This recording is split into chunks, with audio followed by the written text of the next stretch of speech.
What's going on, guys? Gilly Deltrez here, creator of Under the Flesh Lair, Pistoleta, Galactic Rodents of Mayhem, and the Deep Dark. I'm talking crowdfunding, comics, talking about fulfillment, delays. Are there any rules? What can you do? What can't you do?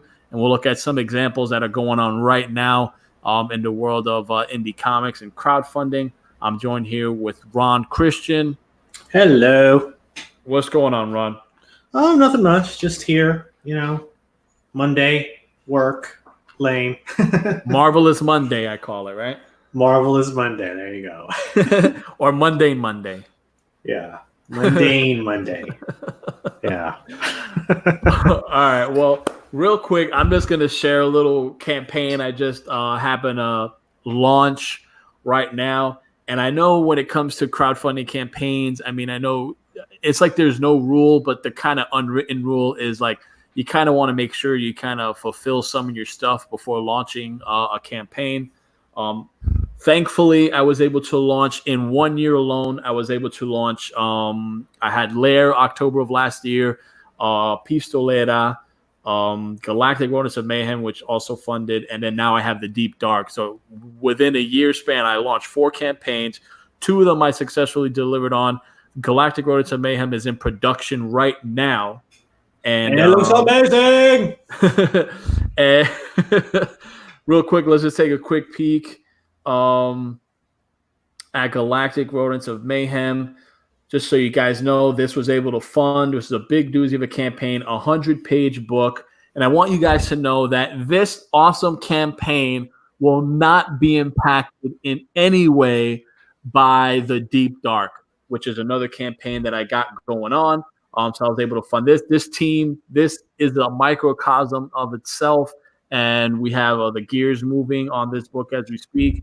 Sebastian is putting out pages. And this entity was definitely able to be helped with you guys and put out. So, again, this is in no way impacted by the Deep Dark. So, again, what is the Deep Dark? I'm just going to share that also real quick.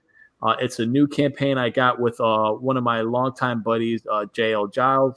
I'm going to share that out real quick as well, just so you guys can see that I'm just a creator that I just like to keep busy. Let's do campaign. It reminds me a lot of, since it's 30-page book. It's like an episode of a show like, Creep Show or Tales from the Dark Side or even a Twilight Zone, kind of like,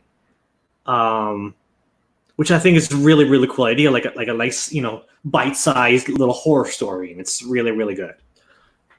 And that's what kind of like the idea JL and I had was to do like a one-shot to keep the budget kind of fair. As you can see, we got a 2,000 fixed goal, which is very, very very doable. Yeah, very reasonable and doable as well. This is something like a passion project also between JL and I. We joined together with Under the Flesh, and then he started doing some amazing Marvel work. And then now we thought, hey, maybe now's a good time to, reunite. Our schedules were kind of available. We started tossing ideas, and he loves Lovecraft. I'm also a fan of his work and the ideas and the mythos. And, he wanted to do something like that. And I'm like, you know what? He put me to work. I literally grinded out the script to this book while Grom was running. And now let me ask you a question. Yeah. Is this going to be like a series where, like, because the way I see that you can do this is, so you do this now, and then you do volume 2 of Grom, and then after that you do like another horror zine after that, and then you do Grom volume 3, and then you do another issue for the horror zine. Kind of this could be like an in between the big stuff. Yeah, so with Galactic Rodents of Mayhem, that's something that I kind of want to continue doing with Sebastian. I think we're at the point where we can make it a franchise and make it work. And with the horror zine idea, like I kept it reasonable, 30 pages, and to do these like one-shot ideas where they could be a movie on its own, it could be an episode, however you want to see it. But I feel like it's intriguing enough where someone could definitely stretch it out to be its own movie. And the idea would be after we finish this one, JL and I, we would launch another one, but it wouldn't necessarily continue off the Deep Dark, but it would be another self-contained black and white horror zine. Yeah, sort of like Creep Show or Tales from the Dark Side. Yeah. Did you watch those movies and those shows? Love right? Yeah, those are good stuff, right? Yeah. So the idea would be to do that with a Lovecraftian twist, like ushering these new breed of Lovecraftian inspired mythos style monsters, and we'll just put them in different settings. And again, just trying to make fun comics, trying to make cool comics, trying to challenge what's already being done. Now, would you only do like Lovecraft, or would you do like other kind of stuff too? JL's big on Lovecraft, so with JL, I definitely do Lovecraft. And then if I could, if I team up with another artist and we do, just launch a separate campaign, we could do horror. Maybe because I got crazy ideas for horror or dark sci-fi. Do me a favor, because I did this earlier, but I kind of want to wait for the stream. So that you could do this. Go up on the search bar on Indiegogo and type in the Deep Dark. This is going to be interesting. Okay, scroll down and a little bit more. Yeah, that middle one. What? Yeah, I saw that. I was like, oh, I wonder if Gilly knows about this. No, I don't. What the hell is this? Because I was looking to see if it had been launched yet, if you had put up the page yet. Are you kidding me? And then I typed in the Deep Dark, and I scrolled down. I'm like, well, what is that? What the fudge? Yo, is this a joke? Holy no, I saw that a little earlier before you started the stream. Are you? And you know what was bothering the heck out of me? I was trying to do the shortcut for when you make a campaign, you can make like a short version of the campaign. Yeah. And I put the Deep Dark like IGG, like you do your short link, and then I just typed in the Deep Dark and it says already in existence. I'm like, did I make the link? But I'm like, no, but it wouldn't work. I'm like, there can't be another Deep Dark. I'm like, they just can't. Are you mother freaking kidding me? You know what? You click on it to read about it if you want. The Dark and the Deep. Are you kidding me? Well, I never want to see a project, not fund, but I don't know. They try to raise something. It didn't work. Mr. Sean Dillon, I'm sorry it didn't work out. You tried to get 1,500. A terror play taking stage horror. So this is like stage horror. Yeah. And here's a problem. And this is I'm a visual guy. I'm a writer. Plays are awesome as well. But the problem for me is you got this logo, the Deep Dark, or however you did it. It's just water. And the title for me sounds cool because, again, I created that title. I mean, this is to show you that people are always thinking about cool ideas. But there's nothing to get you, like, excited involved. About it. It's just text. Yeah. It's just text. Exactly. So now here's the thing. Now we look at this Deep Dark, right? Mm-hmm. And then we go, again, sorry if this is me seeming a little boasty, but then you check out this. Yeah, y'all got a big head. Such an ego on you. Oh my gosh. All right, we got a $20 backer. Yeah, baby. Sweet. That's good stuff. Awesome. All right. Yeah. You got your first backer. We kind of know that it wasn't me, but whatever. I appreciate whoever backed. Look, we got. Oh, cool. We got. Nasser Rabadi. All beef aside, this book looks amazing. Nasser, if that was you that back, I appreciate you, buddy. Again, whatever beef we had is definitely squashed. I'm not into beef. I definitely don't want any kind of beef going on. We're writers. There's enough. Yeah, man. We need community in this world. Dude, there's enough of it already. I think it's terrible. All the infighting. Let's squash it. Let's squash that. But he didn't back. He might back. He's gonna back. So again, now, so I appreciate it, dude. Yeah. We're writers. We challenge each other with great stories, and that's all I want to do. For me, that's what Comicsgate is about. I just want to put out great products for you guys. Team up with some cool artists and get some stuff done. That's what all I'm about. That's all that I want to do. And thank you again, Nasser, for definitely for commenting and checking out the stream. I appreciate you, buddy. It's amazing. Yeah. Yeah, it's always good when we get people on the stream and ask questions and participate. And participate and engage. For people who don't know, Nasser Abadi, he's a great writer as well. He has some horror books out on Amazon. Definitely search out his name on Amazon. I'm sure you'll get some stuff. He got some pretty intriguing premises as well, and he's going into prose. So he went from comics and he went into prose. And I'm not gonna lie, there's a lot of creativity with prose. You could really get imaginations bubbling. So cool, man. So hey, we got a backer, which is awesome, and we were, taking a look at the campaign, and it was crazy. There was another deep dark. Like I'm just still like I can't even believe that. But anyway, this is my pitch for the Deep Dark because I love horror. I again, Lovecraft is kind of what we were doing. And it's like, what would be fun to write for me? I grew up on shark movies. I love Jaws, but again, Jaws is one of the greatest films ever made. Jaws is still a classic. I'm in fact, it's such a great movie. I'm actually scared that the whole Hollywood remake I would love a remake of Jaws. I'm not gonna. I'm such a. You sucker. would? I would. No, dude. Come on, they cannot remake that classic. I'm a glutton for punishment. Wait. We're talking Jaws here. Forgive me. We can't remake Jaws. No. What we could do is we could make another creative shark movie, right? Like the what was another creative shark movie we actually liked was Deep Blue Sea. Was it the one? Yeah, with LL Cool J. Yeah. Actually, I like that Samuel movie Jackson. too. I enjoyed it. I like that movie too because to me that movie reminded me of like Peter Benchley, who was the author of Jaws, meets Michael Crichton, who was the writer for Jurassic Park. It kind of merged those two, Jaws and Jurassic Park, into one story that I thought was really actually pretty cool. Yeah, the smart sharks and everything. Yeah. Look at this cover. This has this cover here is like a Jaws-esque type cover. Yes. You know what I mean? Very cool. You got the hot chick in the bikini. I mean, come on. What's not to love? And what the, again, you like, I kind of don't want to spoil what the Deep Dark is. It's just this idea I had that I thought would be an amazing creature, and we could definitely, spin the Lovecraftian twist on it. I thought it would work. And again, for me, you know how there's people that love zombie movies? Mm-hmm. I'm a sucker for shark movies, like the Sharknadoes. I'll watch them. The Gold Shark. Dude, I'm a sucker for shark movies. 47 meters Shark, down. was it all the cheap sci-fi ones you like? I'm a sucker for shark movies. That's what I'm gonna say. There's some good ones. The Reef is one. There's some good ones. There's also the one with the chick that, oh man, I can't even remember right now. She was the Blake Lively, I think.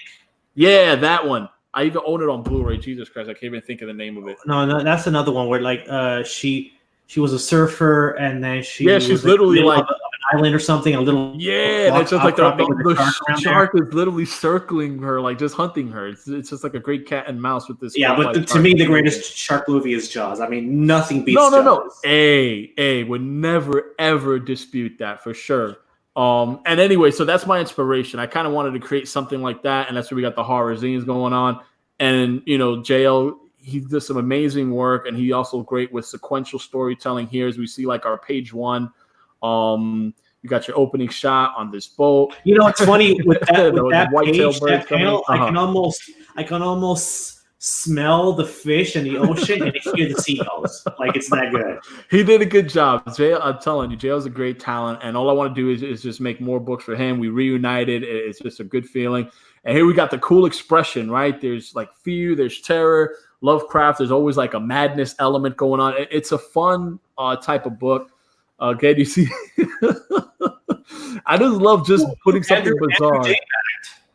It says, yeah. That's something you don't see every day in a fishnet, right? So again, we see, is this a tentacle? Is it a wave? I mean, who knows? And then that fisherman's gone. Yeah, it's just like just a boat's just there rocking away on the waves. And then here we go, got some more sample pages. Now, the story of this book, it's a bachelorette party, in the open sea that just goes sideways with the appearance of our monster, of our Lovecraftian I'm curious monster, to see if don't tell me because I want to be surprised, but I'm curious to see if there's going to be a survivor girl or if they're all going to die. Like, I'm curious. You know what? I definitely will. I'll leave. We're going to leave that up. I don't want to know. Yeah. I want to be surprised. So, Yeah, I'm just going to say that, we have 6 girls here, 6 women. They're strong women. But they're celebrating marriage because it's a bachelorette party. They're not all going to make it. I know that for sure. Come on. So with that being said, okay, we do have some freebies here because everyone loves free stuff. And so to further solidify your investment in us, we'll give you free digital copies of Under the Flesh 2 and 3, which I did with J.L. Giles. And Herbert West is an adaptation that I helped JL with. How come not Under the Flesh issue number 1 though? Well, here's the thing about issue number 1. So we go back down, and you can download it absolutely free right here. Oh, okay, that's good. So and again, this is just to show JL and I as a storytelling duo. So read it. It's for free. If you like it, this is kind of like playing on the zombie genre. If you like what you see, you're in good hands with the Deep Dark. And again, the truth is behind our $2,000 goal. JL is working at a discount, guys, to put this book out. It's definitely not reflective of his rate. And I myself am willing to put the printing out of pocket. Not something I want to do, but just something that I'm willing to do just to make sure this book gets funded at $2,000. That's just me putting my money where my mouth is. And again, if we fund this book, let me tell you, it's going to cut you getting it. If we overfund, then you know what? Maybe we could talk about stretch goals, like maybe being color. I know someone on the stream doesn't like color. I'm not going to mention his name. Oh my gosh. You're never going to let that go, are you? Goodness. Oh my gosh. Anyway, guys, it's here. We got a couple cool cameos. I Captain cameo. We have a man in uniform cameo. We have You Are Mr. Right cameo. Who doesn't want to be a Mr. Right? Yeah. For this issue. I mean, for this story right here. And then, of course, we have to throw a big, heavy one for any of our big spenders. If you have the money and you want to flex, great. If not, no worries. We just put it out there. Continued Easter egg cameo. So pretty much your cameo will be in as many books as JL and I put out. For like helping us get funded, like seriously. So if we put out like 10 books, you're going to have a cameo Easter egg style in each one. So enough about the Deep Dark. I appreciate anyone who backs it, who shares it. It's definitely going to be exciting. Let's look at some of the comments here. The Deep Dark is Charlie Murphy. Are you kidding me? Andrew J comes again with the comments. He always gets me for sure. Rick James. Yeah, I know. I'm Rick James. I can't do his voice. I'm just butchering it. Nasser Body, 47 meters down. Yeah, that was one. That was one. Yeah, and they have a sequel. That's a great one, and I just love the whole with the nitrogen effect and the hallucination. It's awesome. Andrew J says, done, back, let's go. Andrew J, appreciate you, brother. You definitely, if we get this funded, you're going to like the book. And also, whoa, I see headlights on the big girl. Yeah, you know what? There's this thing going on with equality, and we always show, these cookie cutter, beautiful, curvy Coke bottle shaped women. So guess what? We have a big woman, a voluptuous, big, beautiful woman that gets some treatment in the Deep Dark. We're trying to show different body types. We're just trying to embrace I like the female body. I like the tweet you put out on Twitter. Right. This over-sexualization of hypersexualization needs to just stop. Oh my gosh, it's so terrible. Yeah, it's like you can't even breathe without, just uttering something that's being hypersexualized against females. I just want to say for the record, when you look at a female body, right, there's a beauty there, right? No matter what your size, no matter what, there's a beauty there, right? You got a face, you got long hair, right? There's features, there's effeminate features there, but then we have the curves, we have our beautiful bosoms, we have our beautiful, gorgeous, bottoms. Hey, women are beautiful. I'm definitely going to say that they're beautiful creatures. Now, if you draw a picture and you draw them with big boobs, that's your right as an artist to draw whatever the heck you want, because we live in a country that I dare say we have freedom of speech and we even have freedom of artistic expression. Okay. With that being said, are boobies sexualized? Just look at a boobie in itself. Take a breast. It's a circle and a dot, people. Speaking of which, did you see what's happening on Twitter with that fan art of Ray with the big breasts? Oh, I saw something with that, and let me tell you, there's a couple of retweets, some videos, like just some people being stupid. Let's take a look at it real quick. Let me see if I can find it, just because we're on the topic, and then we'll go into what the topic was really about with crowdfunding. I don't want to miss that. Yeah, but real quick, let's see if we could find. Let's share the screen. Let's see if we can find this oversized Ray booby girl going on. And I want to tell you, as much as Ray has oversized boobs, that's not going to make her an interesting character. That's not going to save her from being an interesting character. I mean it. That's just me right there, you know. Let's take it. Let's see what we got here. Real quick, I can't even think right now. What were we looking for? The Ray tweet, right? Yeah, it's all over the place. It might be challenging to find, but did you comment on it? No, I didn't. I did not. Let's put Ray. I don't know. Will she come up? Maybe.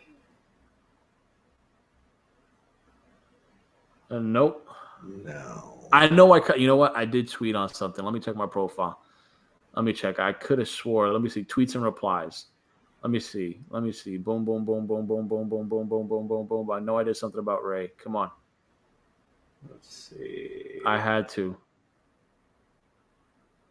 By the way, do I have my choice of cover, or is it just one cover? What do you mean? Like the two pieces of art, like the girl swimming up, and then the close up of. Oh, here we go. What was that? You got as far as the covers, you have the standard. You could pick. We got each cover with itself. So say if you just want one cover, you can only afford to back one book. You got one cover. If you want to back, you prefer the below cover is the one with that looks like Jaws. And if we have the above cover, and then you also have a combination where you can do both, and you get a poster print, and you also get some sketch cards coming up. But cool. So there's options, yeah. I like the Jaws poster. That one looks cool. So if you want that cover, yeah, by all means, we'll offer that. So speaking of covers, we got two big covers here on Ray. Let's see what Devil H says. No, go up to two. Where do you want me to go? Yeah. Yeah. Was this the original one? Yeah, but the thing is, I like the. Can we please stop over? Yes, let's read with. I want to say it's Kayla. Kayla, okay, you look like a sweet girl. Can we please? I'm gonna try to sing this in a Kayla voice. Can we please stop overly sexualizing literally any female character? Believe it or not, but women aren't sexual objects, and you can make cool art without completely degrading them and making them unrealistic and sexualized. Oh, gosh. Okay, so real quick, I know there's 188 comments. We can go through maybe the first few just because it's always interesting. I just want to say something here. If we look at this character, right, granted, it's an interpretation of Ray. And that's the beauty of artistry. We could make our interpretations. Devil HS, I love Ray's hood, but she never wears it for some reason. Right? Just, real subtle, going on the hood. But hey, I love how he's underplaying what people notice. Let me tell you something. I love this piece, and I'm gonna be honest. You know why? I'm gonna retweet the original piece because it deserves a retweet. You know why? Because if we look at this character, right? What's to say? And here we go. What's to say that this is not a body type? You telling me it's not a natural body type for some women? It is a natural body type for plenty of women out there. We have thick thighs here. Okay, she's firm arms, right? And okay, she has what we call big breasts. Okay, this is natural. Yeah, this is bountiful. This again, there's women with these body types. So what are you trying to say? A woman with this body type is just innately sexualizing her own self? Like, I don't understand. I mean, this is art. And again, when you go to, it's just like, okay, now say you have a woman with this body type and she dresses in a bikini to go to the beach, which I've seen because I live in Florida and Miami. We see women that dress like this and wear bikinis or wear one pieces or whatnot. And of course, you're going to have some cleavage or whatnot. Are you telling me that they're just trying to sexualize themselves? Now, granted, some women know they look good. Some women want to flaunt it. Is it not their right to flaunt it? When we get to the point where we start policing every single piece of media that comes out, and it gets to the point where we can't have fun. Don't police art. Don't do that. We can. We're policing freedom. Let's look at this. That's what they're doing. Y'all are so pressed over little old me. Oh my God! Like you didn't know what you're doing. Okay, so let's see why she's oppressed. Okay, how about no? Why do you care exactly? It doesn't make people do anything. Lesbians just might like it too. Are you trying to be the weirdest Puritan or something? Look at this one, Archangel. Boobs grow over time. He's a great dude, Archangel. I've been on Archangel. I've been on his show. Great dude, great guy. Boobs. No, we can't. Now stop pretending you're in charge of policing and censoring art, commie. Hey guys, right? We just talked about censorship. We just mentioned it. Look, there's a comment right here that goes to that. Yeah, I mean, she's getting blasted because her position is idiotic. Here's this one. Oh my, how did all these male power fantasies end up in romance novels for women? Yeah, this is funny. No, and again, this could go on and on and on. Oh yeah, Triggered. The triggered feminist right there. So again, guys, I just want to say that I enjoyed the piece of art. I think this particular Ray is a Ray that I would like to know more about. Although it's just a fan piece of art, we will never know how this Ray came to be. But again, don't police this stuff. Let's go back into the chat. Let's see what's going on, guys. We got Andrew J. I became a fan of Ray after that tweet. Amazing, right? I had to retweet it. That made me think twice about Ray. She has some depth to her, especially if you judge by that. Here we got Andrew Gay. Yeah, what's this? Take it away. What's this one say? Boobies are the circle of life. Apparently, Mufasa said that. I didn't know he did. Okay. I mean, why not, right? Why not? I never heard Mufasa say boobies are the circle of life, but I guess maybe I was wrong. I don't know. Why not? Oh wow, we got JL Giles chiming in. JL, are you still there, buddy? Oh man, this was a cool surprise, guys. JL, Nice. JL's oh my god. When I say long time buddy, I don't mean to just say that and just not mean it. No, me and JL go way, way back. I want to say like 2012, 2013. Before I started Under the Flesh, me and JL were just working on pitches, sending them to Image, and we became great friends. And we remained email buddies while he was doing his Marvel work, while I was crowdfunding there. And we got back together like this is a true friend.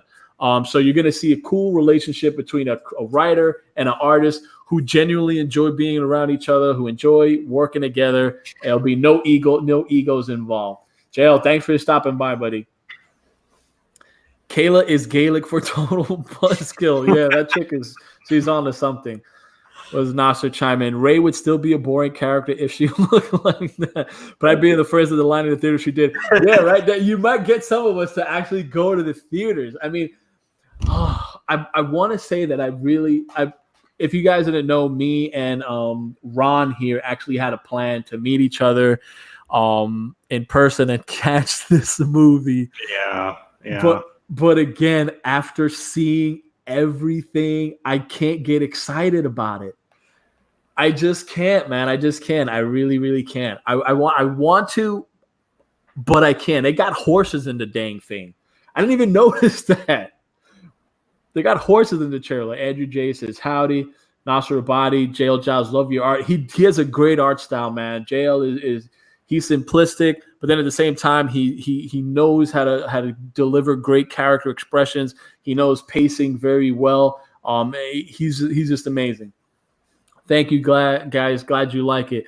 Yeah, so it's cool that his little avatar there is Herbert West, his version of Lovecraft's Herbert West. He's doing Reanimator. That's a book that me and him are gonna eventually get back together on. What we're doing is we're just revving the engines. We're just creating some cool one shots just to show what we got, and before we jump back into Under the Flesh and Herbert. Well, West. let me ask you a question. Would you guys ever think about doing a Lovecraft story set in like the 1800s or something like that, like the early 1900s? Or of course, that's whatever we feel like doing, whatever people want to see, we'll throw out ideas. We'll engage the community. I had an idea that 1800s would be cool.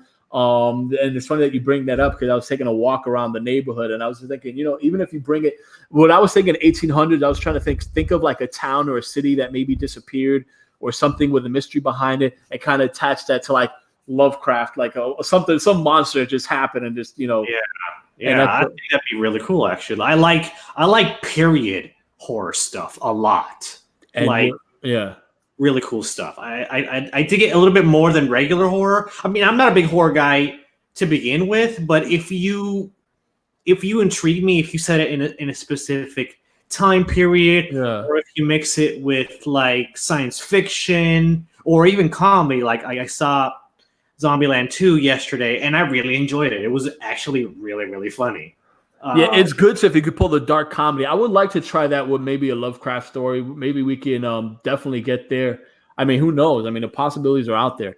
Mhm. Andrew Yeah. J, happy to back the Deep Dark. Awesome, brother. Again, we appreciate it. JL, hey, one backer at a time is how I always say it.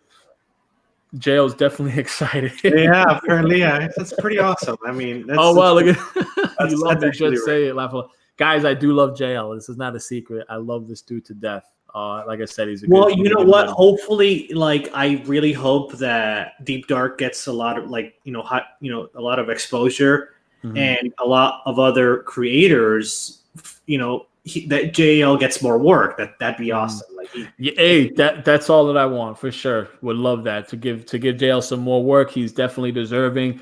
He did some great Marvel work. I attached it into the campaign and the campaign video. I say some of the stuff he did. So whenever you have Marvel as your, as one of your clients, you're top dog in my book.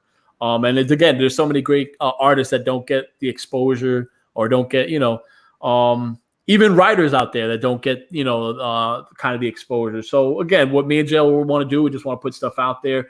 Again, just to show that there's still some great people out there in the world of underground indie comics. And JL having a blast drawing this book. Definitely, man. It's been fun. I mean, a bachelorette party in the open sea. Come on, man. How awesome is that? You know what I mean? I like that idea. They got a yacht. They're just enjoying the scenery, and just some crap just goes down. You know what I mean? So yeah. And then we got Nasser. How would you color a color out of space comic? And then JL. It would be definitely have to be what closed eye. So for sure, man. So let's go to the topic. Crowdfunding. Yeah, let's jump into the topic, right? Let's go. Like, we got this topic, and I kind of forget what I'm doing. It's just like sometimes we have like this unwritten rule when it comes to crowdfunding comics. I mean, I know there's an etiquette, and I know there's kind of like a definitely a respect that you need to have with your backers. So I heard today on Twitter, somehow I was just checking some stuff with a little bit of time I had, and I caught the mention of Mitch Breitweiser's Red Rooster campaign. And I think he's, again, I saw a video, I think it was Sweetcast. I don't know if there was people alluding to Comic Book Hut, alluding to maybe something bashing maybe Red Rooster. I could be wrong. But I also read a tweet from, I think, Michael Derrick, who, I think he got doxxed. If I'm connecting the dots, I think because he was delayed and stuff, and then he launched out another campaign, people are upset. And people are kind of like doxing him and putting out Mitch Breitweiser's information out there. See, that's not cool. Yeah, man. Come on, let me tell you something. Yeah, I backed Red Rooster, and I'm still waiting for it. Let's take a look at the Red Rooster campaign. Let's see how it's doing. I think Mitch is a good guy, and I think things just kind of got away from him. Okay. So that he underestimated what was going on, and. Mm-hmm. And he made some mistakes, but I'm not gonna be a jerk about it. I'm not gonna call the guy out. I'm not gonna do any of that. It's just really uncool how people are treating it. And I saw a little bit of his stream earlier today that he did with Kelsey, and people were really trolling on him and being really mean and really disrespectful. And all right, so let's look at this from two angles. We have the angle where no matter what, there's extremism in some parts of it, in every part of it. When you talk about putting someone's personal information out there, no matter how upset you are with a person, you got to understand creators are people. Okay, we are. But get this. I understand you want your projects. I understand you want your books, and definitely things should be done in a timely manner. So I play two sides, right? I'm devil advocate for both sides. So one, if I'm late on my book, I personally was late on Lair, and that wasn't even my fault. That was a printer that literally went bankrupt. And I literally gave everyone a free copy of Pistoleta to my Lair backers, which set me back some money. But again, I wanted my backers happy. So it's always good to compensate. Maybe he has something in plan. Maybe that's something he'll do. But again, people are looking at the fact, remember, everything is in the optics. People are looking at the fact that he made 163 grand, 195 grand now, 3,000 backers. That's amazing. Holy crap. Yeah. If I thought 300 backers was a lot for Grom, I'm still 3,000 is amazing. But again, Mitch Breitweiser, he's had professional cachet under his belt. So he's no spring chicken, and definitely he is deserving of his fandom. So with that being said, he raised this amount of money, and he got 274 comments on his campaign. That's just incredible. So again, holy cow! This is a very, very powerful book we got here. It what do you want to say? It just like destroyed its stretch goals. The quality here is incredible from what I'm seeing. I haven't followed too much of Mitch Breitweiser's work, but just looking at this, you're definitely getting a piece of professional quality work. Okay, this is definitely big boy stuff. So he made his goal. Okay. And when did this fund? Let's just see, because again, everything's in the optics, and we could see this is August 24th. Yeah, last year. This is last year in August, which means if it went 60 days, this was launched in, could have been May, June, July, and then August, or maybe June, July, and then August somewhere. So if we did the whole 60 days, I don't know, but if we take 60 days away, we're going to be in June. All right. So June 2018. We're going in November 2018. That's easily we're looking like a year and a half. Okay. So in that time, he still piled up almost another 30-something thousand on top of there, which is great. And so over a year, and this awesome looking book hasn't been delivered. Now, how many pages is this thing? You back this? How many pages? Go up. I can't remember. Off the top of my Pages head. unlocked. 60 pages. Is it going to anything more than that, or is it 60? Let's see. Well, that was a stretch goal of 60,000. Yeah. So so altogether, we're looking at we're looking at a 60-page book. All right, from a veteran, right, of the industry, and a year and a half, and you made over $100,000. So let's check the updates. And again, guys, this is transparency. This is out there for everyone to see. So I mean, I'm just bringing it to you guys. That's what how he explains what happened and why the book is late and all of that. Right. So I'm just going to kind of scroll down to just a little. I don't want to go too much down, but let's just see. We'll go to we're still in June. It's been like a year. Long overdue update. The first one that you had was the latest one. No. I know. I was trying to just catalog to see how many updates we had over a year. So June, we have a year. So let's just say the year anniversary, right? Where people are thinking they should get their books done. Let's see what we got here. Hello, Red Rooster supporters. Hope everyone's having a wonderful summer so far. First, we want to apologize for the lack of consistent updates. So they weren't consistent. They're being open about it. Cool. We're here. Will be more regularly engaged. Okay. Building on the success of Red Rooster campaign, we had a chance to pursue a once-in-a-lifetime opportunity to build a publishing house with some very exciting and unique partners. Okay, so now here's the thing. This is great. I'm not going to lie. This is very great. And what this goes to show you is that as a creator, you can still have other things in the back burner, other things on the side, other things cooking, right? So obviously, he's looking to do his own publishing house. That's crazy. And if he can get into diamond distribution and be in the comic book shop, beautiful. That's crazy. That's amazing. Well, what's really good about that, too, is that can benefit other creators, too, other independent creators also. On the surface, let's see if it can, right? I mean, everything is beautiful on the surface, but again, only time can tell if this will really be as what we expect, right? Yeah. So again, with that being said, I could relate because again, I worked on Grom. I had the Deep Dark script while I was working in the last month of Grom, and I grinded it out. But again, and I put out this campaign. I'm not trying to betray my backers at all. I'm just saying they're two different entities, but this is showing you that you could have other stuff on the back burner, right? So again, he's talking to publishing partners.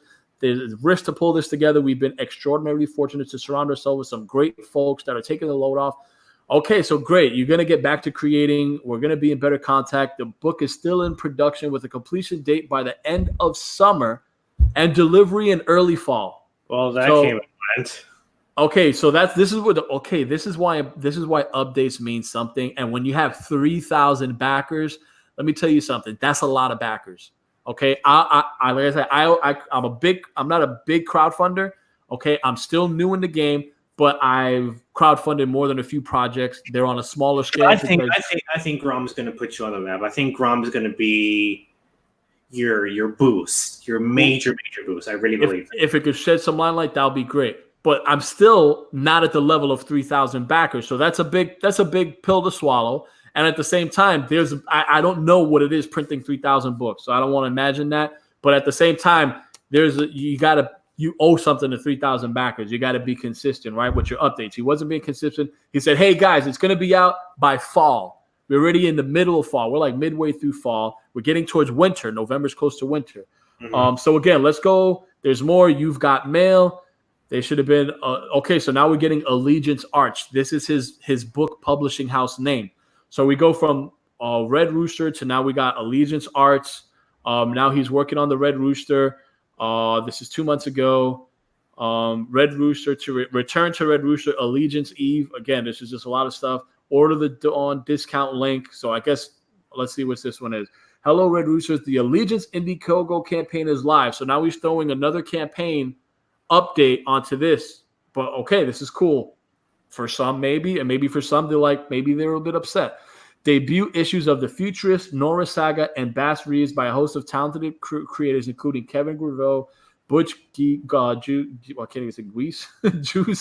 David Williams, Blake Northcott, Kelsey Shannon, Eric Weathers, and more. So again, we got another cool group of creators. We got another good thing going on, but people are feeling slighted because, again, you didn't put out your book that you're supposed to put out, and you have over $200,000. And people just feel a little upset about this. I didn't back the Red Rooster. It was one that, I mean, man, when I got into Comicsgate last year, there was a lot of books, and we could check the books that I backed. We could check the ones that I backed too, and we could check the ones that you backed, and we can just see what's going out there. So again, this is the last campaign, and again, I'm just stressing to you guys, and I'm just showing you that one creator with a big following, right? And we're just seeing how this progression goes. We're seeing the optics. We're just checking things out. Mea culpa. Hello, everyone. Your book is late. I'm deeply sorry. While this is in no way an excuse for the late delivery of the books, I want to provide some context to how I lost control of the production schedule. Here's a story, the whole story. So that's not a good sign when you lost control of the production schedule. Yeah. Because, again, there's no timeline. There's no timetable. 2018, in the weeks before the launch, I began meetings with a successful Arkansas business leader about the unhealthy state of the comic book industry, as well as sharing my thoughts on how to repair the damage and win over new comic book fans.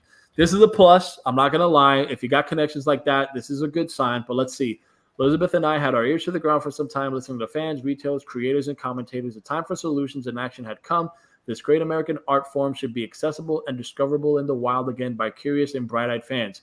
Great. This all sounds good. Our idea was to put a straightforward, amazing new hero comics with unrivaled art and story. Again, we get this agenda. So this is something that came onto their plate. They worked, they waited a few days before Christmas. He gets a phone call. We were offered a purchase order for nearly 1 million comic books, 4 titles across 6 months. So great. He has the cachet. He has someone that's willing to put $1 million book order for different titles. That's great. Again, this is all great. Our retail launch is February 4th and 4,000. This is great. This is really good. And we're just there's a lot going on. We're going to be sending you Act 1 of Red Rooster, the first 24 pages as a digital download for backers the weeks ahead. So we're going to get 24 pages the weeks ahead, not like something really soon, just the weeks ahead. And earlier updates had told backers that Red Rooster would leading us down some exciting roads. Now you know, though, I wish the circumstances were a little better. I still could have accomplished everything with more deftness and efficiency. Still, it's important to us that Red Rooster backers know first. Hope you all choose to celebrate this news. It's an amazing win for fans. Yeah, okay. Thank you for reading this. Thank you for backing. Mm-hmm. Okay. I don't know when there's a timetable. Here we go. When will Red Rooster be fulfilled? Okay, we'll fill the campaign Q1 2020. So next year, Q1 could be anywhere from January to maybe March or April. Yeah, April. Fulfillment for some perks, especially the one with sketches. What is the relationship? Okay, again, guys. So this just goes to show you when you crowdfund a book, there's no guarantee on it getting delivered in a timely manner. So we got some entrepreneurial endeavors going on here with Mitch and Elizabeth. Yeah, it just lose control of the schedule. I think he underestimated this whole endeavor, like everything. He didn't really just evaluate everything correctly. Like, he thought he could do this, and it got away from him. And dude, that's totally cool. Like, I sympathize. I get it. Like, yeah, this is really tough stuff. You're doing this on your own, and you're figuring stuff out. Maybe I'm a bit more forgiving than a lot of other people are. So here you go. There's 3,000 something backers. Out of those 3,000 backers, you're definitely one of the more forgiving ones, which is good. But now someone on the flip side might be like, okay, even if he's doing this on his own, he is working with professionals that have published. Yeah, I was looking at the comments now, and Nasir seems to be pretty upset about this. Who? Nasir. Oh, let's check some comments. Yeah. He put up some comments that he seems to be more annoyed than I am. I mean, I'm annoyed, don't get me wrong, but he seems to be more annoyed than I am. But nobody. Okay, so I guess I heard someone was putting out his info out. I guess I misread those tweets. No one's putting out the info, which is good. People are asking for the book they help bring to life isn't a troll. Again, backers have a right to express concern. Of course they do. Of course. As long as they're not showing up at your doorstep with a knife in hand, want to, stake you in the heart. I get it. And again, with doxing, with everything, I understand that. But again, you have a liability, you have a responsibility to your backers, and that's where fulfillment comes in. And a year and a half. I mean, I'm talking from a creator that's put out a lot. Like Lair itself was 60 pages. Pizza Letter was 30. Galactic Runners of Mayhem, that's going to be a big one. That's 100 pages. I'm hoping to get it done by April. Let's see how that goes. But I'm going to keep my fans plugged in every step of the way. So let's see. People, okay. He's going to put it in Walmart before his backers get it. And this is where I could see. Is that Allegiance or is that Red Rooster that he's doing? I want to see maybe some of his Allegiance are books, or maybe if Red Rooster's packaged in with that, it's a possibility. Again, I don't know how accurate this is, but if that's what's been out there, this is stuff that's just going on. Again, I'm just reading off these tweets. But again, it's almost like I get it. It's a souring. You want to get your book. A year and a half is a lot of time, and we're talking about 60 pages for someone who's worked in the big two industry, where there's tight deadlines and schedules. So you got to crank out pages, right? He should have delivered the book first, most assuredly. In a year and a half, you can't draw 60 pages. If you're going to be that late, hire someone else and draw it. But then it wouldn't be Mitch Bryce, Great Waster's Red Rooster, right? But again, this is where, guys, take this as a learning experience, right? Because this is a comic book professional. If you get 3,000 backers, it's because you have a name. It's because you have an audience. You have loyal fans. And of course, it's like 3,000 to 529. So it's like basically 3,500. So like that's a lot of backers. And again, once you have the finished book done, the printing is a whole other issue. But at least when people know the book's done, they can take a breath of relief because they know the book's done. Here, we don't know when the book is done. That's, I think, part of the other issues. And Nasser is also saying he didn't underestimate anything. All he had to do was draw. So this just touches on, Ron, where maybe he underestimated. This just goes to show you that, again, if you have side things going on, remember the backers. The thing is that we don't know the story.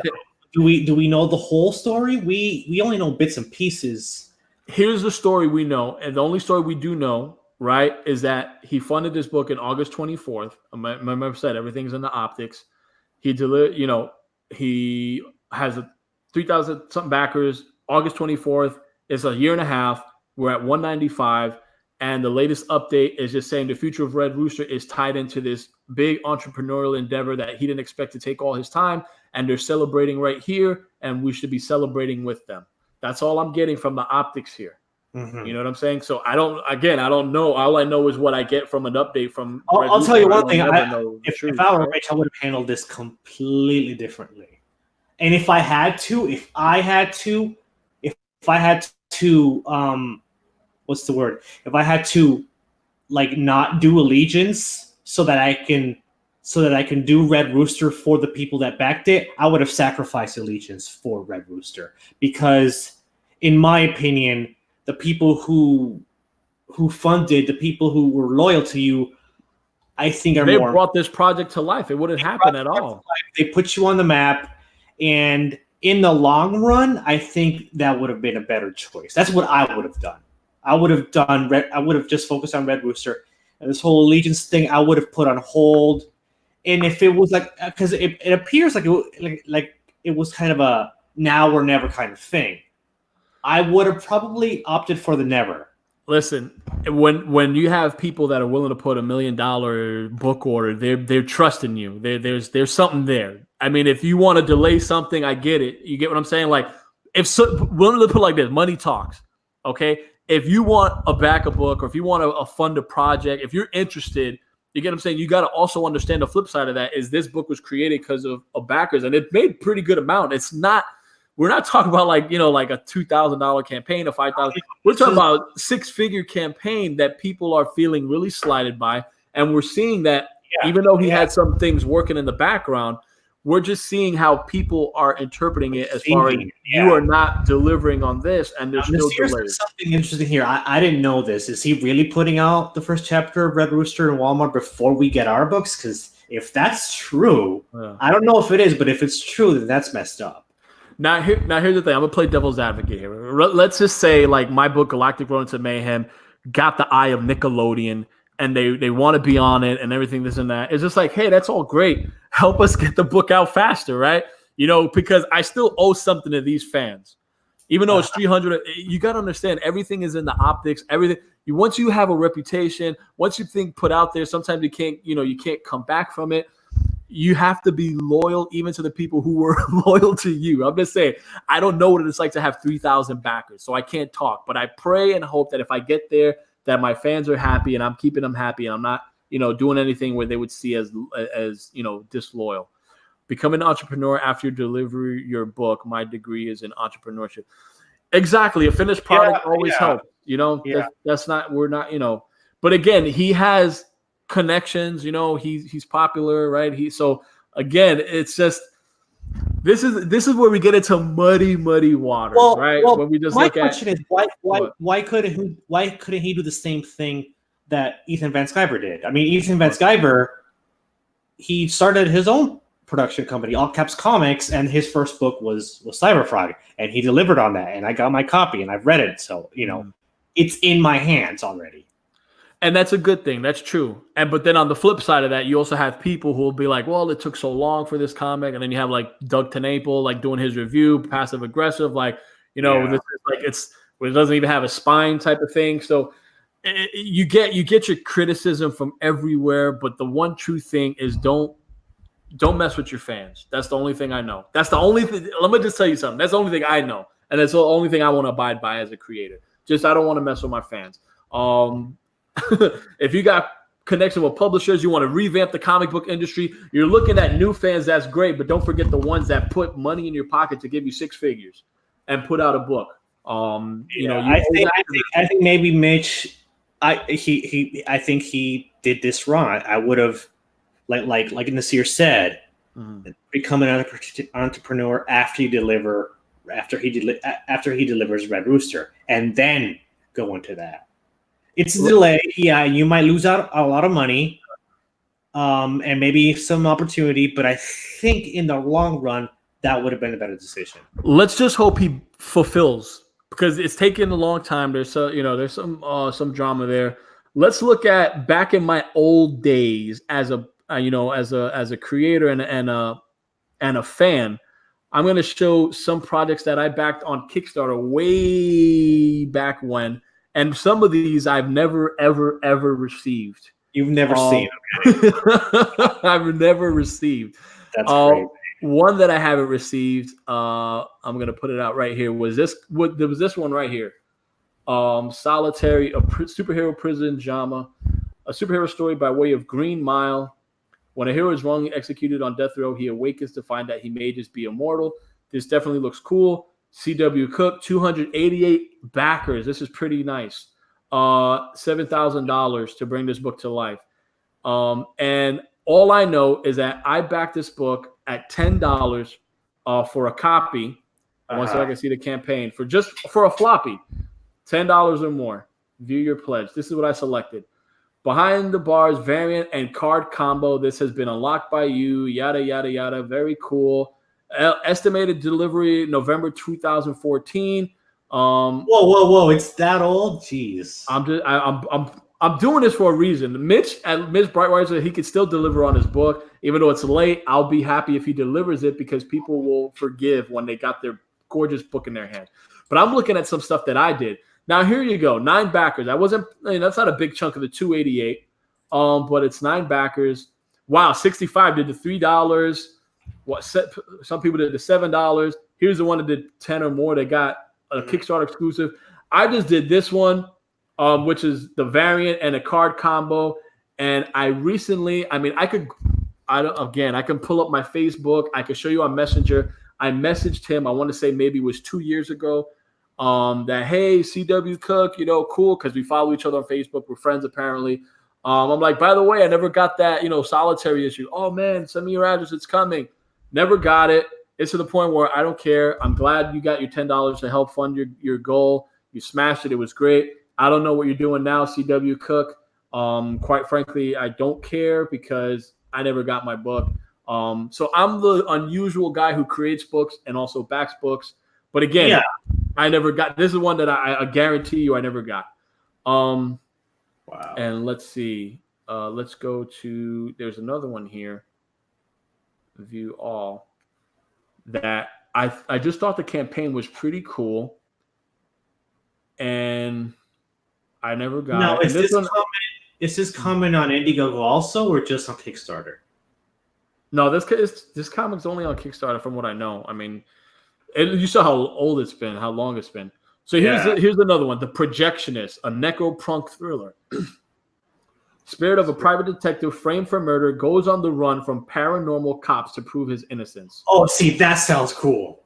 Exactly. So this sounds amazing, right? So guess what? I'm showing you this because I never got the digital comic to this one, and I wanted to back the physical. But again, that description it's appealing and really, really awesome. Wow. All right, but here's what's not appealing, and this is why I bring it up, because this campaign came out last updated March. Okay, let's look at the campaign, bud. Let's see when this one came out. 2014 also. So 2014. There's another 2014 campaign. Estimated delivery 2014, right? And again, it looks pretty cool. I love the idea. I love the pitch. And let's go to the story, right? Again, that story was cool. Astral projection. Look at the cover. It looks pretty awesome. And looks some of the artwork. If I would have known about this, I would have been really into it. Like, it sounds really, really awesome. And but the whole point of this is to show you books that I didn't get, right? That I backed that I didn't get, right? That's a finished page right there. It's finished page 2. It's not, if it's a 24-page book, it didn't come out. Again, Sam Midwood, I appreciate you, buddy, as a comic book creator. Funding period. Here we go. It came out July. It was supposed to come out in December 24. That seems about right for a 20-something page issue, right? 22 pages, right? This seems fair. Hey, guess what?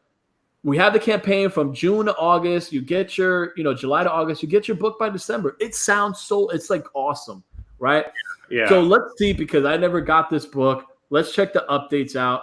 And I think Sam Midwood follows me on Facebook. I think we're friends on Facebook. And Sam, again, I like you, guy. I really like this book. I really want it. But let's check the updates, right? Here we go. March 21, 2019. Delivering your comic. Guys, I don't make this stuff up, guys. Okay, I'm just saying. I'm a creator. I put out 4 campaigns in the span of a year. I delivered on 2. I'm trying to deliver. I want to be prolific. I just want to put out good stuff. But again, he's finally getting it out there. But let's just scroll down to titles. Issue 1 digital version. All right. So here's my copy. It only took, 2014 to 2019? Let's say it took 5 years. But 5 years. 5 years. That's ridiculous, man. Okay. Quick update, digital version. The end is nigh. Back from the dead. Of course, because we probably thought he was dead. No, I'm just kidding. Maybe his project was bad news, great news. In 2016, bad news, great news. Okay? I do this because this is out there. This is public record for everybody. Now, let me tell you something. If Sam Midwood throws out another campaign, how do you think of those 188-something backers are going to be jumping, at the bit, chomping at the bit to back this dude's campaign? Yeah, I wouldn't trust. I must apologize for the delays and lack of updates. You made $7,000, my dude. $7,000. That's amazing. What does he say that? Like, because I think it says unless he has some kind of major medical issues or something. Or, What's up? Like there was well, I mean, I kind of want to know the reason why it took him so long. Let's see, 2 pages. Back online. Apologies for the lack of updates. I had to take 2 months leave of absence to tend a family health emergency. Hope they're well. Oh. Publication on the publishers has been backed a couple of months. We're looking at late February, late March, and this is December. Cool, December, right when it was supposed to be delivered, December. So then it's supposed to be, what does it say? A couple of months, early March. Okay, let's see. What's the next update? 2015.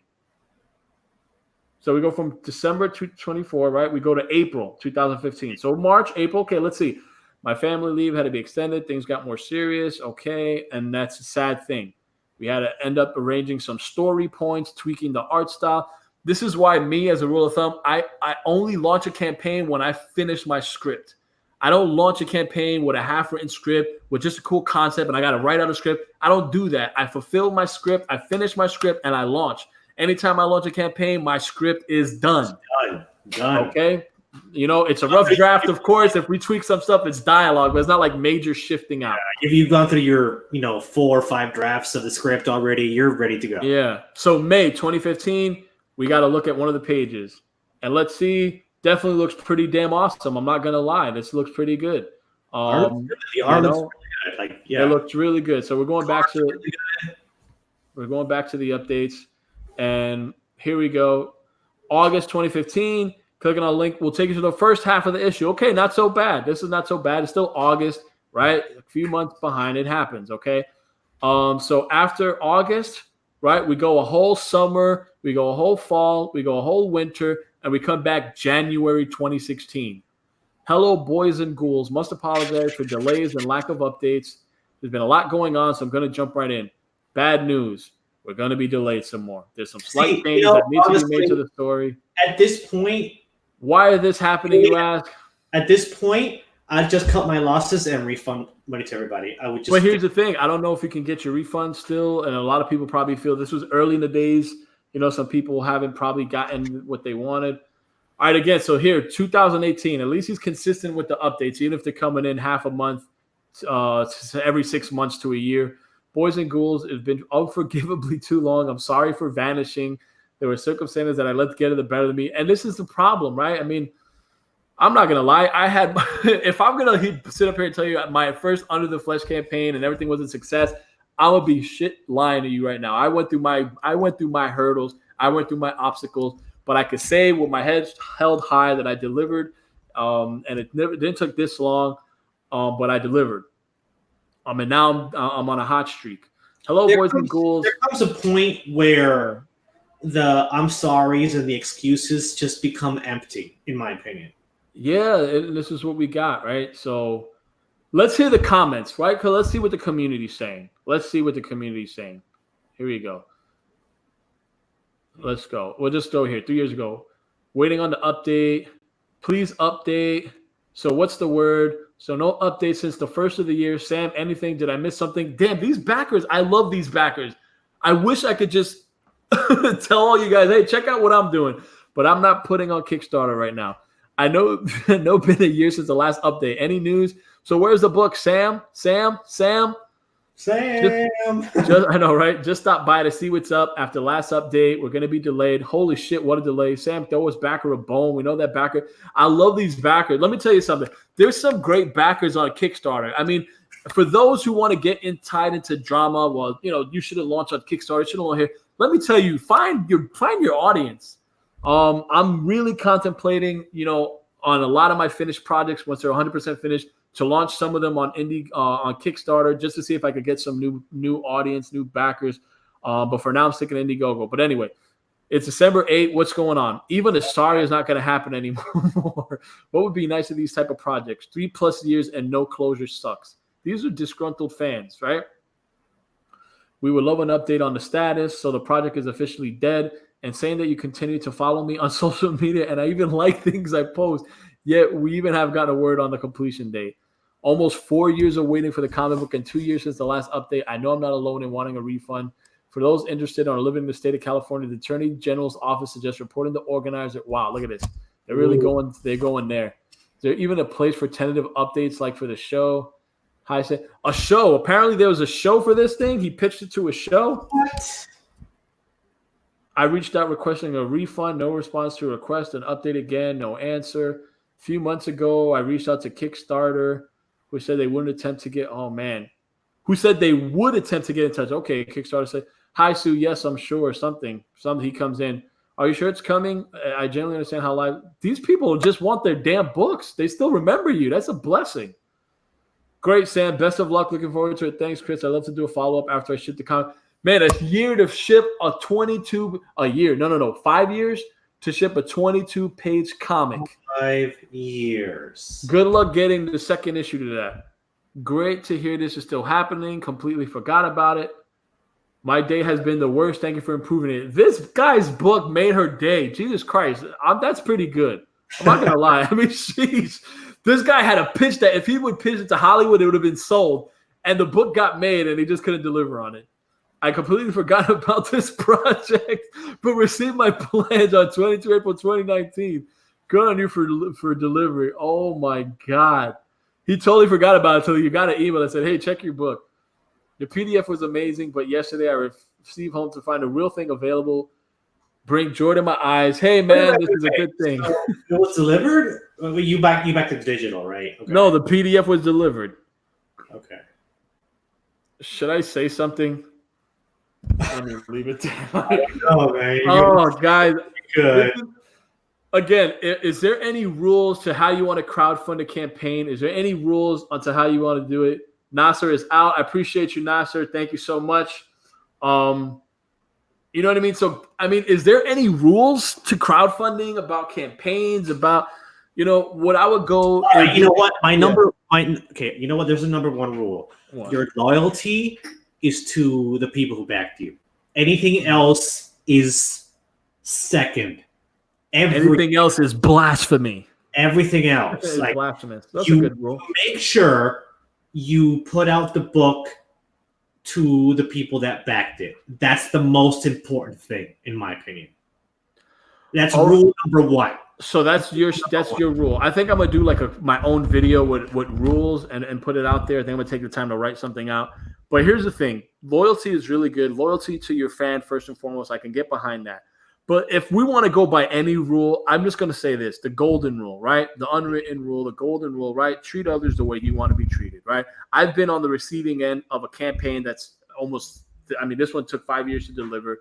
So as you can see, it's not a great feeling, right? So because I've been on that receiving end, as a creator, I don't want to put people through that receiving end who back my books. I want to try to be as transparent as possible. I want to be up to date as possible. I don't want to just keep them in a black hole and never say anything again. So I think if you have a good communication with your fans, I think if you're consistent and transparent with them, I think it works. I think Mitch has tried to be. I'm not as annoyed as a lot of people are. I'm a pretty patient guy, and if will you be 5 years patient like we saw with I'm not going to be 5 years patient. If Mitch hasn't delivered Red Rooster in 5 years, I'm like, nah, I want my money back. But here's the thing. It's been a year and a half, and he's an industry vet. He's not just some guy that's just throwing a pitch out there, and it got $7,000, and it was probably more than he expected. This guy got 200-something grand, close to that. $3,000 of backers. That's your franchise. That's an audience. That's like, you could continually crowdfund that amount if you put out a good book and you keep people happy. So again, I think as far as loyalty, treat people how you want to be treated, and back books, but you have to be mindful. I would say check a track record, right? If we go to Ron, let's check the books that you've backed. How many books did you back? I think 14. I'm gonna go check. Hold on, let me go to Indiegogo. All right, check real quick. I'm gonna share the link on mine just so people can see how many books that I backed. And let's see, I've backed. Well, I backed in total. Let's see. I can tell you the ones that I backed. Red Rooster Golden Age. That was the very first one I backed. Mm-hmm. Lone Star Heart of the Hero. Tales from the Stacks Volume 1, Cyberfrog Blood Honey, Starblades, Gunship Thunder Punch, That one looked cool. Lone Star, Soul of a Hero, Yeah. T-Word and Throttle, Galactic Rodents and Mayhem, of course. Bric-a-Brac, Monster MD, and Doom Kicker. Those are the two. I did those two on Saturday, and I also did. Sorry, I forgot two of them. What was it? Earthworm Jim and Graveyard Shift. So we back, right? We're consistent with backing, and what's important is to track your backings, right? See, check updates, see how often updates are coming in from the people you've backed. As you guys can see, I'm sharing the screen. Here's one book that I was really, really excited about. I want to share this campaign because for me, it's just amazingly cool. Long Harbor. Maritime. Gorgeous. Look at that art. Yeah, this is amazing. A maritime horror comic inspired by the work of H.P. Lovecraft. There you go. You got. This is right up your alley. You would have loved it. John Carpenter's thing. Yeah, that's why I backed it. He made $64,000. A lot, and it's just amazing. Look at the work on that. It's definitely top quality stuff, right? Wow. Look at some of the concepts. Definitely cool. Ooh. I mean, are you mother freaking kidding me? This is just this is ridiculous. That would have been cool. So I instantly backed this campaign. When did it funded? March 20? No. I don't even know when it backed. Let's check the updates. Okay, we did it. So March 26, 2019. Okay. I want to say thank you. This is has it been 7 months ago? Jesus Christ. Yeah. Holy cow. All right, so I don't know when the delivery. Okay, February 2020. So that's great. So, but again, I know this is a big, complicated project. I haven't been checking it out, the updates that much, but I'm excited for it. As you can see clearly, right? So he got this as an was 3 months ago. So no. So it's estimated shipping is February 2020, which is very realistic. Man, things been going. Okay, so at least he has a date. At least like that's when it's okay. So and he's being fairly consistent. At least it's been 7 months. Yeah, I get it. So we didn't hear nothing in 7 months, and then we got this update. But again, it's something, right? And my world's been going crazy with crowdfunding and books, but I remember this book, and I'm waiting for this one to get in my mailbox, right? So again, this is an update I didn't want to make, but I must be transparent with everyone that's supporting Long Harbor. For the last month, I had some heavy personal issues with my own mental health and life in general. Jesus Christ, I'm praying for you, Alejandro. I hope you're okay. Stress just got me, and I get it. There's stress when you're putting a book out and everything else. Probably not necessarily that, but okay. Things I can't talk about since he got to maintain his privacy. Okay, so this stress could be different things.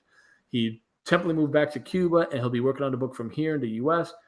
We only ask for understanding and patience. This book is very important to me and not something I could rush. I don't want you to rush it, brother. This looks very awesome. This is a once-in-a-lifetime project for me. And again, yes, it's like a 60-page book. It's an experience. I love it. I hope you don't see my silence as a lack of appreciation for your support or the book itself. Things are going better now, and I can move to the pages with ease. I'll be getting you more involved in the process.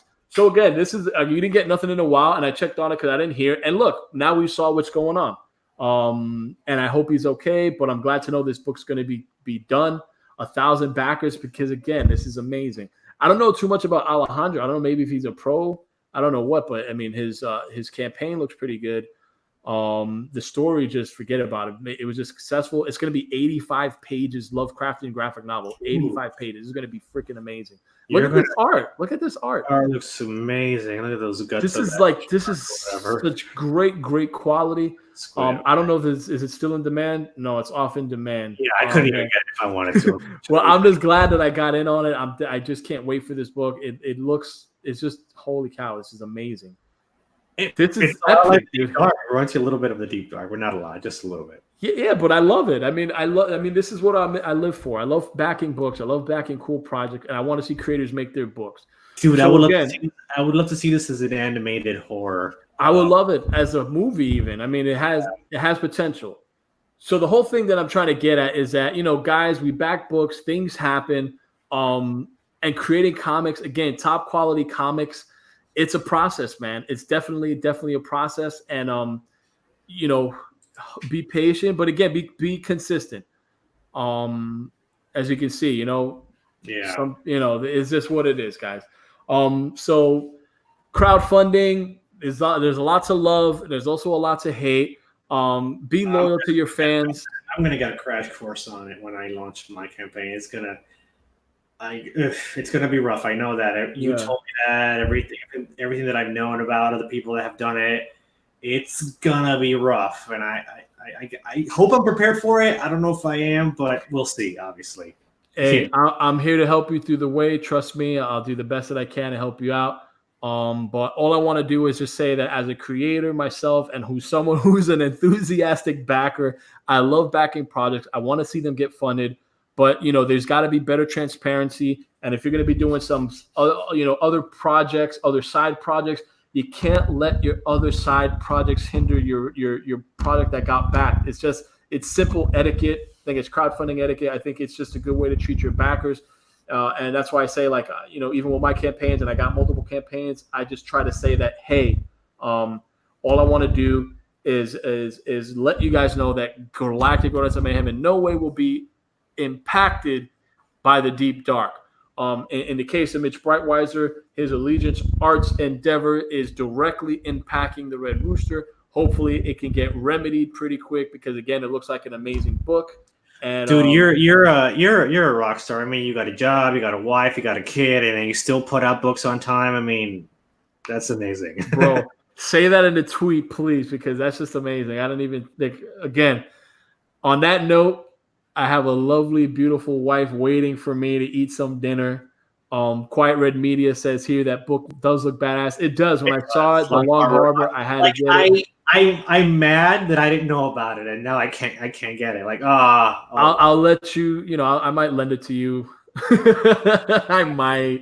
Is there a digital version of it, or I don't think there was. I don't know if I get a digital copy. I would definitely send it your way.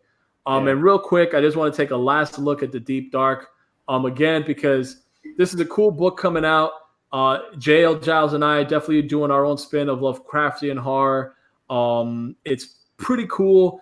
And I just want to make books, guys. That's all I want to do. And I want to deliver them. I want to show you guys that you could be a rock star and bring these books out. As my friend Ron said, that as long, I got side projects going on. I got a family. I got a job. I'm a high school mentor. There's a lot of deep stuff going on in everything I do, but I want to create books for you. And I appreciate my backers. So there's a lot to learn.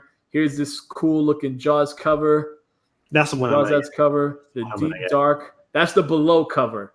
Deep Dark, the below cover, and then we have the above cover. So we're having fun with this campaign. Hopefully we can get it funded. We have one good backer. We have 21 days to go.